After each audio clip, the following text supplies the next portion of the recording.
Então, aviso rápido antes de começar o vídeo, porque eu preciso comentar algumas pequenas coisas que eu só fui reparar na edição. Eu não tava gravando esse vídeo em casa, então eu tava trabalhando com uma luz que eu não tô acostumado e num dia que tava chovendo pra caralho. Vazou chuva no áudio, vazou trovão no áudio, não tinha iluminação, enfim. Os problemas de sempre dos meus vídeos, só que potencializados, porque eu tava gravando num ambiente com menos iluminação do que o meu quarto, e mais ruidoso do que o meu quarto. São os problemas de gravar da maneira tosca que eu costumo gravar. Eu vou agradecer de novo pela Tamires ter cedido a casa dela pra gente gravar o vídeo. Parte dos ruídos que vocês vão ouvir são ruídos do funcionamento da casa dela. E eu não ia pedir pra ela parar de fazer o que ela tava fazendo pra não fazer barulho na câmera, porque eu não vou impedir a casa dela de funcionar como funciona normal, certo? Nesse momento é isso que eu tenho a oferecer. A conversa foi muito gostosa, foi muito prazeroso ter esse momento, então eu espero que vocês possam aproveitar com todos os problemas técnicos que a gente teve e fiquem com o vídeo. Eu vejo vocês na próxima. Falou! Olá, internet. Eu estou um pouco tenso. Eu tô gravando fora de casa, né, como vocês devem estar desconfiando, e eu tô gravando com uma pessoa que eu gosto muito, uma pessoa fantástica, como eu falei lá no primeiro vídeo, que traria pessoas fantásticas para isso. E eu tô gravando com o Érico, que tem um projeto musical chamado Valentim. E se você não conhece, eu recomendo muito que você conheça. Deixa o teu canal ou deixa o CDs direto? Pode deixar o canal, youtube.com/valentimmusica, dá pra achar todas as músicas lá. Eu queria começar então por uma pergunta que é uma dúvida que eu fiquei, porque ontem na tua apresentação você falou que é uma música que desde a primeira vez que você tocou ela, você gosta de sempre tocar ela. E aí eu não vou perguntar de uma música sua, porque se eu fosse perguntar de uma música sua especificamente, eu teria várias para perguntar. Eu vou perguntar dessa porque eu achei engraçado que é uma música que você gosta muito e que eu não gosto, que é Como Nossos Pais. Pode crer. E eu fico pensando se eu não gosto porque de repente eu não entendi. Então eu queria saber por que você gosta, o que essa música te toca. Bem, cara, eu acho que essa canção, não só a letra dela, né, mas também por quem ela foi escrita, tá ligado? Eu sou muito fã desse cara, do Belchior, e da história da vida dele, assim, da maneira como ele, enfim, né, subverteu uma realidade que era dele, uma realidade não de pobreza extrema ou de miséria, né, mas de dificuldade, assim, na vida, na infância e tudo, e estudou e se tornou um cara, tipo, hiper, ultra, mega estudado e mesmo assim decidiu seguir por um caminho que, enfim, né, não fosse de uma pessoa que teve a oportunidade que ele teve, por exemplo, de estudar medicina, né, ele ia ser doutor e tal, e ele, pegou o violão dele, desceu pro Sudeste e comeu pão com diabo amassou, tá ligado? E a partir dessa experiência ele constrói as músicas dele e tal. E Como Nossos Pais, pra mim é uma coisa bem curiosa, porque a primeira vez que eu escutei, acho que pra muita gente é assim, né? Eu escutei na voz dele, da Elis Regina, acho que num vídeo que tem dela tocando um Fantástico da vida, assim, há muito tempo atrás. E é uma interpretação sensacional, assim, e quando eu escutei na versão do Belchior, a música me pareceu outra música, ela me pareceu muito brasileira, tá ligado? Uma música genuinamente brasileira, assim. E a letra dela, cara, eu acho que em cima desse título, né, Como os Nossos Pais e tal, ele fala muito da nossa geração, da minha geração pelo menos, tá ligado? Que, enfim, eu acho que a gente tem aqui no Brasil um grande problema com esse lance que é a criação de ídolos, né? A gente sempre tem um ídolo diferente pra admirar e tudo, e enfim, né? Na música ele não fala sobre isso de fato, mas a gente tem aqui no Brasil um poder de mídia muito grande, né? De um canal, de uma família só, né? E eles é que criam esses ídolos que a gente admira e o que a gente deve gostar ou desgostar, o que é moda, o que não é. E foi isso para a geração dos meus pais. E é para minha geração e está sendo para a geração que vem depois da minha, tá ligado? Um pouco menos talvez por causa da internet e da pulverização da informação e tal, mas continua sendo isso, tá ligado? Eu acho que a gente continua repetindo isso e por isso eu gosto tanto dessa música, tá ligado? Talvez eu tenha criado uma birra com ela, mas não sei. Eu preciso admitir também que eu não conhecia a versão, não conheço ainda tecnicamente a versão do Belchior. Para mim ela era uma música da Elis Regina. E eu sou muito ruim de conhecer música brasileira, tipo MPB principalmente, assim, porque não é meu estilo de música, digamos. E aí a gente só deixa passar. Pode Que é um pouco triste, eu fico agoniado com essa impossibilidade de conhecer tudo. Cara, é uma coisa com a qual a gente tem que lidar, né? Porque é infinito. Exato. E eu acho que seria um pouco enlouquecedor também conhecer tudo. Um pouco chato, um pouco solitário. Você conhece tudo, ninguém tem nada pra explicar. Exatamente. Eu também preciso agradecer a Tamires por ter me cedido a casa dela. Obrigado, Tamires. Na tua música você coloca bem...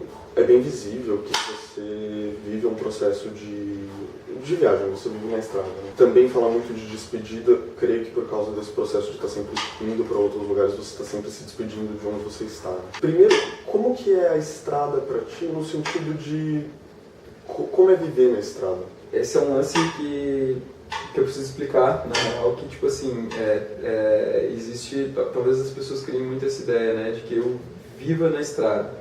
Na real, eu sou um jovem, como qualquer outro, né? E tenho minha casa, tenho um lugar onde eu moro, onde eu passo a maior parte do tempo, e de lá eu saio para fazer algumas tours. E essas tours, né, essas giras, duram 2 meses, 3 meses, mas eu volto para casa, né? Eu não tô... Muitas vezes já aconteceu de engatar uma na outra, assim, de chegar em casa, passar uma semana e ir de novo, sabe?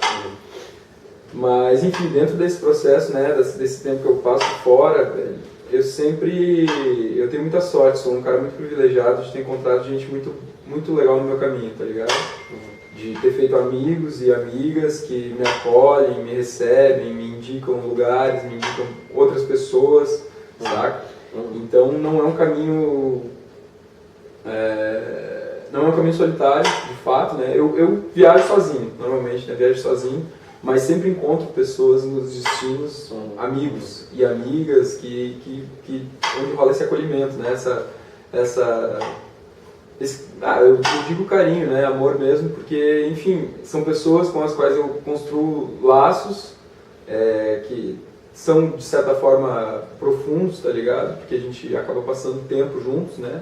E trocando ideia, falando sobre a vida, E às vezes é muito mais fácil, percebo, né? Esses laços se tornam profundos porque eu percebo que é muito mais fácil uma pessoa se abrir para mim, sendo que a gente não tem uma convivência, entende? Às vezes é muito mais difícil tu ter uma convivência longa com uma pessoa duradoura e tu te abrir para essa pessoa. E para mim também é muito mais fácil me abrir para as pessoas que estão distantes, saca? Do que me abrir para as pessoas com quem eu convivo diariamente. E até porque, né, depois desse processo de passar tanto tempo fora de casa, as minhas amizades locais, que eu diria, escassearam, né? Porque a amizade precisa ser nutrida. E eu acabei perdendo um pouco contato com os amigos que eu tinha, que eram amigos fixos, digamos assim, próximos, e para poder fazer esse rolê, né? E aí encontrei amizades em outros lugares, e essas amizades funcionam dessa maneira, diferente, né? Ela não é tão... uma frequência tão grande, né? Ela é mais esporádica. A gente, claro, né, se conecta pelas redes sociais e tudo, e conversa, eu troco ideia com muita gente, mas é isso, né? Eu tenho um amigo de Recife que eu vi ano passado e eu não sei quando eu vou ver ele de novo, tá ligado? Se eu vou ver ele de novo alguma vez na minha vida, por exemplo. Eu tenho pensado isso um pouco para as minhas relações, assim, eu lido muito bem... Eu gosto muito de pessoas, mas eu gosto de pessoas num contato mais distante. Tipo, nesse momento, o sonho da minha vida era morar sozinho, que é inviável porque eu não tenho a vida para poder morar sozinho. Mas, em parte, porque... E é estranho quando você fala que eu queria morar sozinho, porque fica uma impressão de que eu sou uma pessoa amarga, de solitária. E não é, tipo, eu gosto das pessoas, mas eu gosto tanto das pessoas ao ponto de que eu quero manter uma certa distância para sempre ter o prazer de estar com elas. Eu tenho gostado de pensar os meus relacionamentos mais recentes, assim, dessa maneira, de tipo, pessoas com quem eu tenho contato, que eu sei que eu posso contar, mas que eu não tô o tempo todo próximo. E eu sempre fui uma pessoa muito distante de relações, assim, de, tipo, se a gente frequenta o mesmo espaço todo dia, beleza, a gente frequenta o mesmo espaço todo dia. Mas por acaso, sei lá, a gente estuda junto numa escola, e aí eu mudei de escola, cara, a chance da gente se falar de novo, assim, nessa constância é muito pequena. E eu até tive a felicidade de guardar amizades que são de longuíssima data, amizades de quando eu tinha 4 anos, que funcionam meio que nesse esquema, assim, de uma vez por ano a gente troca uma ideia, e até porque, como são amizades de tão longe, a gente toma rumos muito diferentes na vida.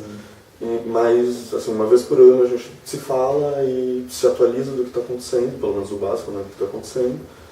E existe uma sensação, pelo menos eu espero, que essas pessoas também tenham essa sensação como eu tenho, de que se a gente se precisar, a gente se tem. Tá aí, sim. A gente pode contar um com o outro.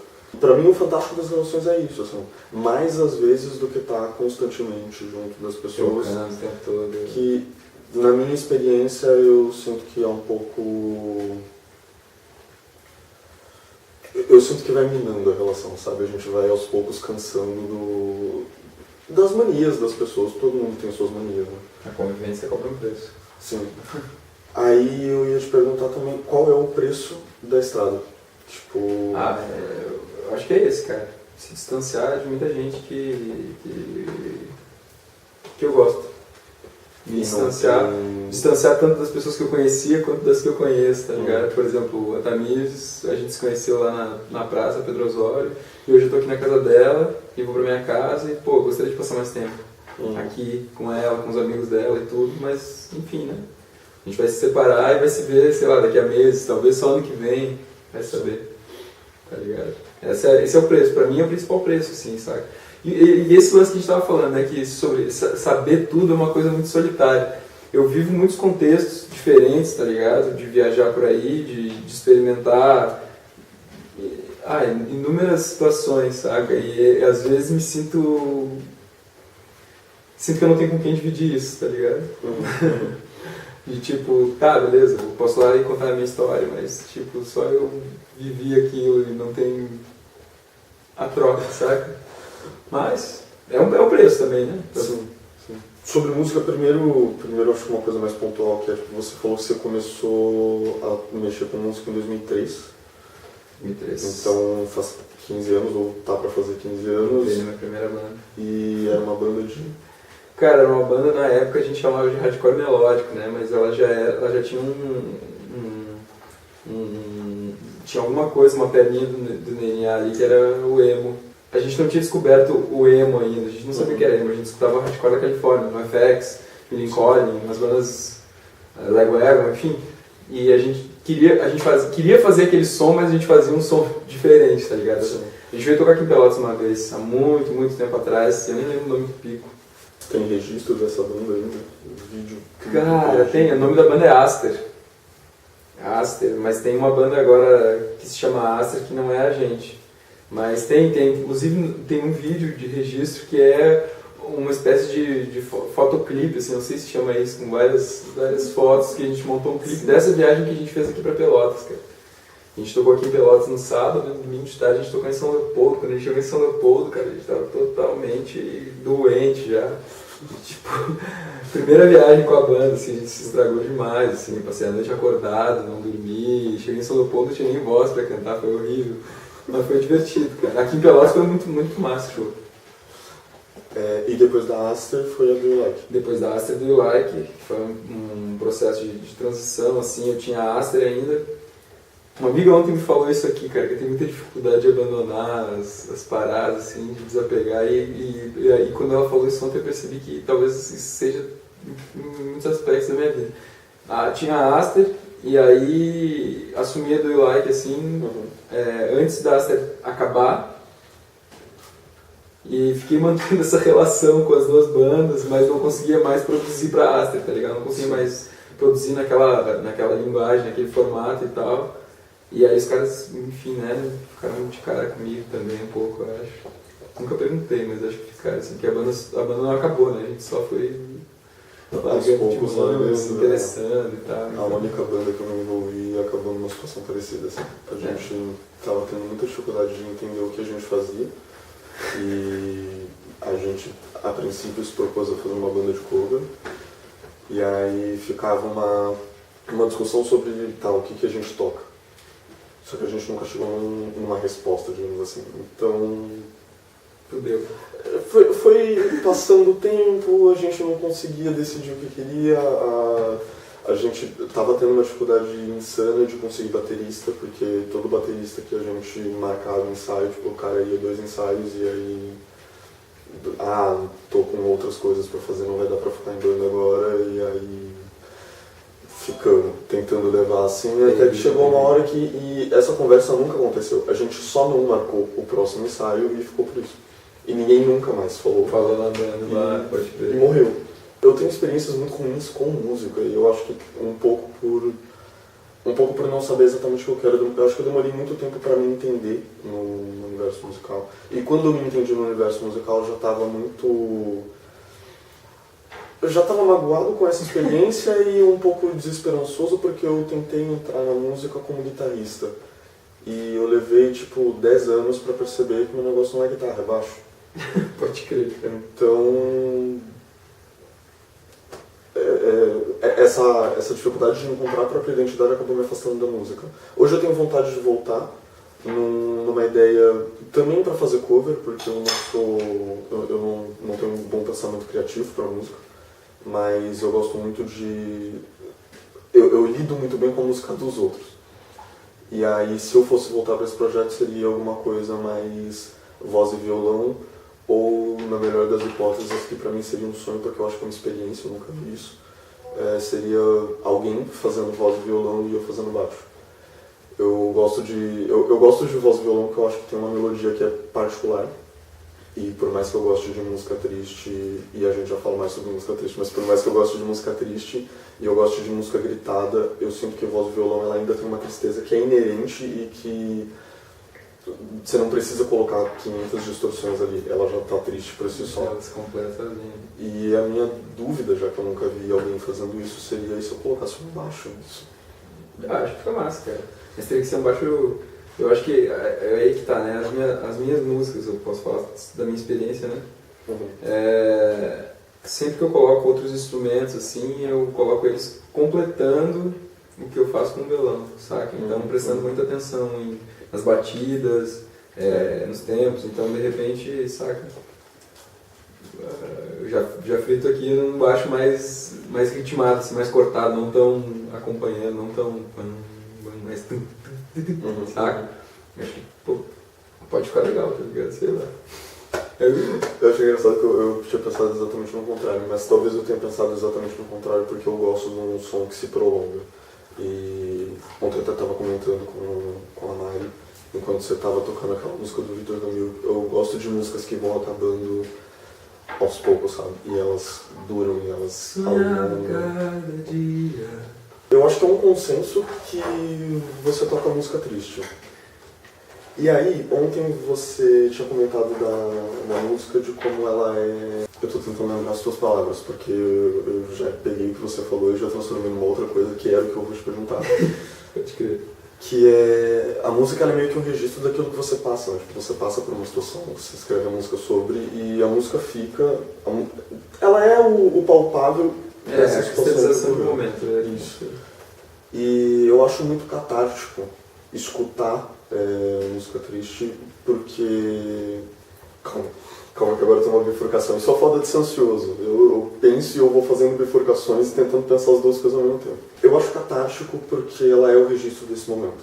Então eu acho fantástico e tudo que eu gosto de... Todas as manifestações artísticas que eu gosto são nesse sentido, entre melancolia, tristeza e a raiva. Porque eu acho que é onde a gente pode colocar essa sensação que a gente não... que se a gente segurasse pra nós, a gente acabaria matando alguém. Ou acaba doente, né? Sim. Você acha ruim, te incomoda o título música triste? Não, cara, o que me incomoda na real, eu vejo às vezes as pessoas, de certa forma, glamorizando a tristeza, né? Ultimamente eu acho que esse é o ponto, assim, muita gente glamorizando a tristeza, achando uma coisa elegante. E na real, eu saí um pouco do teto, assim, eu brinco muito durante a apresentação com isso, né? Com esse conceito da música triste, justamente por isso. Tipo, tá, tudo bem, tá ligado? Todo mundo tem os dias ruins e curte uma fossa, tipo assim, tá ligado? Isso, pô, eu acho que é importante, tá ligado? Dentro da vida, assim, de uma maneira geral, que tu experimente os dias de chuva também, não só os de sol, tá ligado? Que tu experimente os dois extremos. E só que eu não acho legal que a pessoa fique o tempo todo nessa noia, assim, de ser triste, de se manter triste, tá ligado? Eu acho que isso tá errado. Mas, por outro lado, apesar disso que tu falou, das pessoas ser um consenso que eu faço música triste, sim, acontece, as músicas são tristes, algumas delas são bem tristes e tal, mas já conversei com muita gente, tá ligado? Que veio em alguns determinados momentos me dizer que, cara, graças a determinada parte da letra lá, eu consegui entender o que eu tava sentindo e isso me ajudou bastante, tá ligado? Então eu acho que tem esse ponto também, saca? Não só o lance de tipo, como eu tô aqui triste, fudido da minha vida e tudo, mas de tipo, olhar pra essa tristeza e entender por que tu tá triste, por que tu tá sentindo aquela melancolia, tá ligado? Enfim, né, cara, a gente, a nossa geração aí, principalmente a que veio depois da minha, é a geração que mais comete suicídio na história da humanidade, assim, tá ligado? Isso não é legal, né? Eu acho que todo mundo tem o direito sobre a própria vida, tá ligado? A gente devia ter o direito, daqui pra frente não tá mais legal pra mim, e tu vai lá e conversa com uma pessoa, um médico especialista, e ele vai tentar te fazer tu mudar de ideia. Sua vida é legal, tu tem isso, tu pode mudar de tal e tal maneira. Tu vai lá e faz essa tentativa, não rolou, então pode acabar com a tua vida. Eu acho que é válido, eu acho que a gente tinha que ter essa escolha. E eu posso estar falando merda, muitas pessoas podem me condenar por isso, mas eu acho que a gente tinha que ter essa escolha, tá ligado? Esse poder de escolha. A gente tem, na real, mas o suicídio ainda é um lance do qual a gente fala muito pouco sobre, a respeito disso, dos motivos que levaram as pessoas a fazer aquilo. Quando sai uma nota no jornal, foi encontrado morto. Não, cara, a pessoa não foi encontrada morta, não. Ela se matou, velho. Se matou porque ela estava triste, tem um motivo para isso. A gente precisa cuidar disso, precisa pensar objetivamente por que a gente tá tão deprê, tá ligado? Por que a gente tá com tanto problema de ansiedade, saca? Não é por acaso, não é tipo, a gente instalou o dedo um dia, acordou todo mundo ansioso e depressivo. Não, cara. Tem um mundo aí fora que faz a gente se fuder, tá fazendo a gente ficar doente da cabeça, tá ligado? Eu acho que nisso a gente pode falar, tem que falar disso, tá ligado? Sim, é onde eu sinto que a discussão não acontece. Exatamente, porque, principalmente, recentemente, a gente tem visto mais discussões sobre, mas da grande mídia ou das grandes corporações, você sempre vê uma coisa muito simplista. Eu vejo que é, tipo assim, como tu falou, a grande mídia dizendo que a gente precisa se adequar a esse sistema que faz a gente adoecer, quando na verdade eu acho que é o sistema que precisa mudar, precisa ser transformado, tá ligado? A gente tá vivendo uma velocidade absurda de informação e tudo, cara, e a tua ansiedade, a minha ansiedade, a ansiedade dela, não é por acaso, velho, é porque tem muita informação e inconscientemente a gente entende que a gente tá perdendo alguma coisa no momento que a gente tá aqui conversando, a gente tá perdendo alguma coisa. Tem alguma coisa acontecendo no mundo e a gente tá aqui, saca? E tipo, velho, isso é absurdo. Não é em relação, talvez, fato da gente tá perdendo, é a relação, talvez, da gente querer estar fazendo mais. Querer estar fazendo mais. Isso exatamente também. Tem isso, né? O mundo corporativo, de uma maneira geral, te cobra resultado, te cobra produção. Ou a culpa por não estar fazendo. Eu sinto muito isso. Produz, o cara fica de o seu colega tá fazendo e você não. E você não, é a conversa do primo, né? O seu primo passou no concurso público, tá ganhando 10 mil por mês, e você tá fazendo o quê? E você tá fazendo o quê? Exatamente, cara. E, tipo, é uma culpa, é um bagulho que, tipo, pelo amor de Deus, tá ligado? A gente tá virando escravo não é a palavra, né? Porque o escravo já vem com a palavra já vem com o lance de estar sendo obrigado a alguma coisa. Mas aí a gente tá virando os escravos voluntários da máquina do trabalho, tá ligado? Engolindo todo mundo, assim, tipo, precisa estar produzindo. Como tu falou agora, teu primo se passou no concurso público tá ganhando 10 mil e tu, tô aqui, sei lá. Fazendo uma coisa às vezes que a gente gosta, que faz bem pra gente e as pessoas não conseguem ver por esse lado. Do bem que as coisas que a gente tá fazendo atualmente fazem bem. A gente não tá ganhando 10 mil, mas a gente tá ganhando bem. Mas é aí que tá, né? Ganhando bem, no caso, tem isso também, né? Às vezes a cobrança não é nem tão externa, né? Mas a gente se cobra muito porque, tipo, o primo tá ganhando 10 mil. Ninguém me falou isso, mas eu sei que o primo tá ganhando 10 mil e eu não tô conseguindo fazer grana. Porque é isso que o mundo, o mercado do trabalho, a máquina mundial do trabalho, que eu gosto de chamar, cobra da gente, né? Que tu faça grana. Sim. Que tu produza e faça grana. Tá, tu gosta do que tu faz, beleza, mas tu tá fazendo dinheiro? Tá ligado? Tu tá fazendo dinheiro? Cara, esse é um Eu bagulho acho que de essa cobrança vem do sistema, né? Porque a gente não nasce com essa cobrança.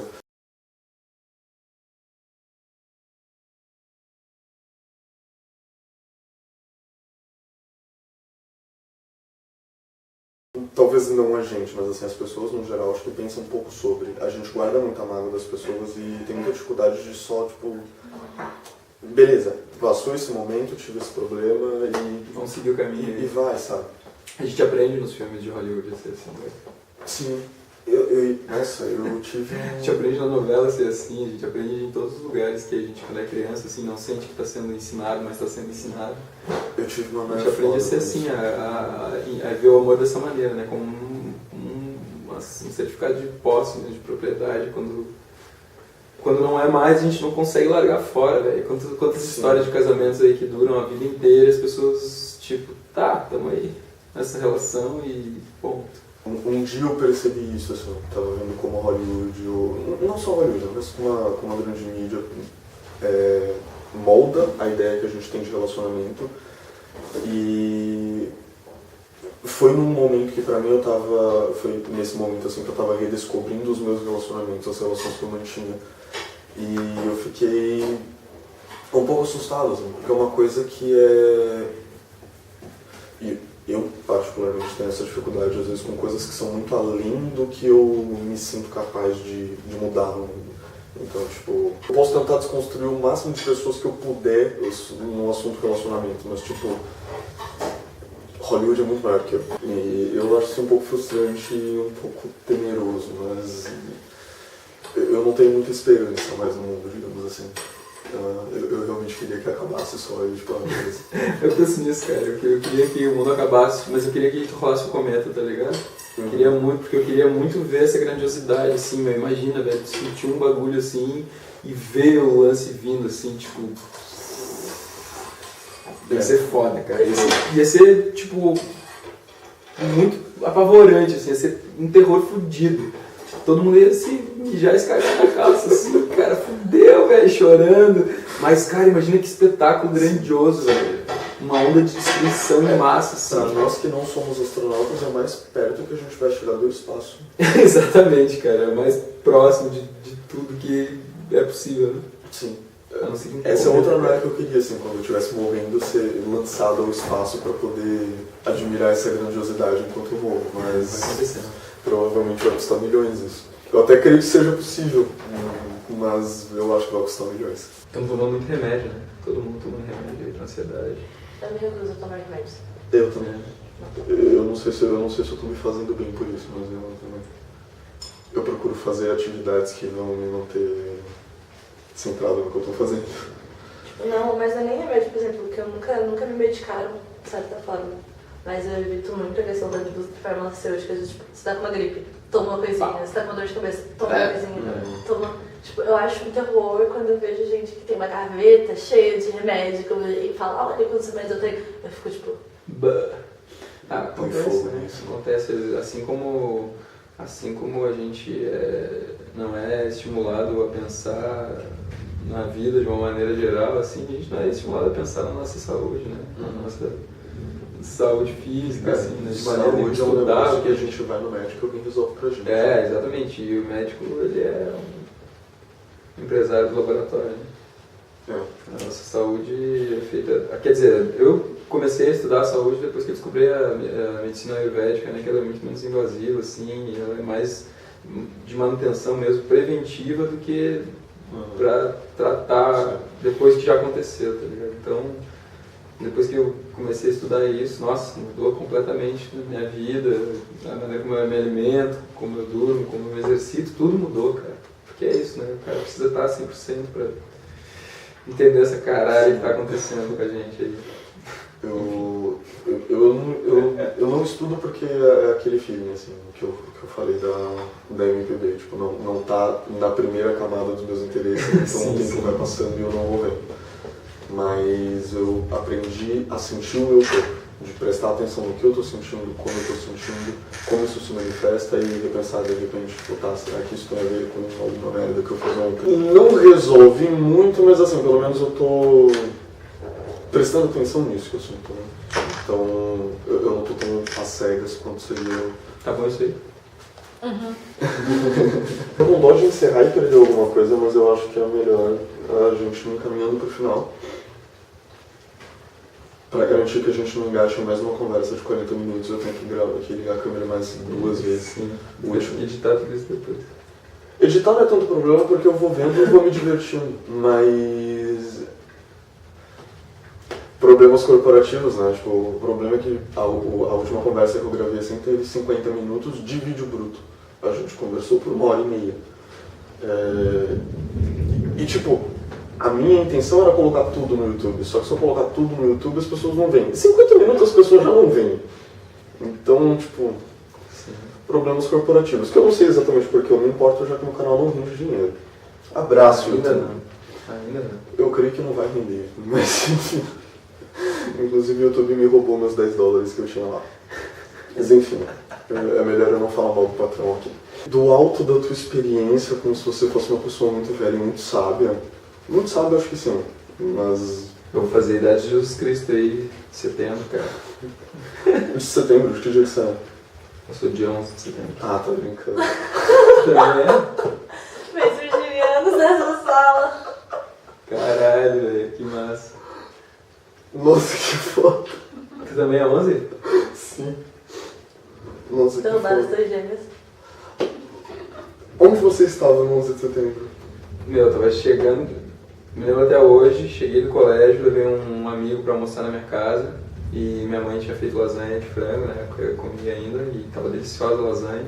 A gente tava sentado à mesa, comendo, quando o segundo avião bateu na torre, assim. E aí meu pai falou, acho que a gente vai ter uma guerra. E eu falei, como assim, pai? As bolsas de valor já fecharam, tudo, não sei o que lá. Me lembro desse diálogo, assim, e é aí que eu tava. Aí depois do desenrolar do bagulho, eu não acompanhei muito as especulações. Pra ti não foi muito chocante, assim. Ah, velho, na real, sim, cara. Desde que eu descobri, teve uma banda pontual, assim, Dance of Days, que é uma banda de São Paulo, que eu curto muito, e teve um disco deles, Coração de Troia, que me fez abrir os olhos pra muita coisa, assim, me fez ir atrás de muita informação, tá ligado? E já naquela época, cara, eu achei bem massa, na real. Eu acho que aqui se faz, aqui se paga, tá ligado? Uma nação como os Estados Unidos, que fez guerra em todos os continentes do mundo e matou milhares de pessoas por aí, velho, eu achei bem barato, na real, sabe? É óbvio que morreram inocentes, Sim, tá ligado? Mas... Esse é um é um preço bem baixo a se pagar por todo o mal que eles já fizeram na face da terra, tá ligado? De se julgar uma nação superior às outras e essa parada toda, tá ligado? Então,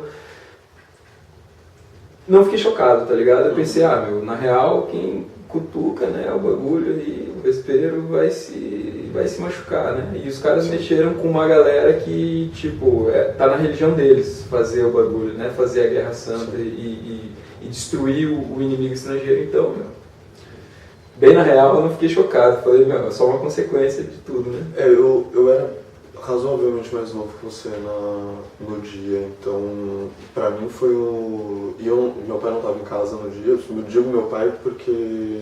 Bom, meu pai e minha mãe também não estavam. Eu estava sozinho, digamos assim.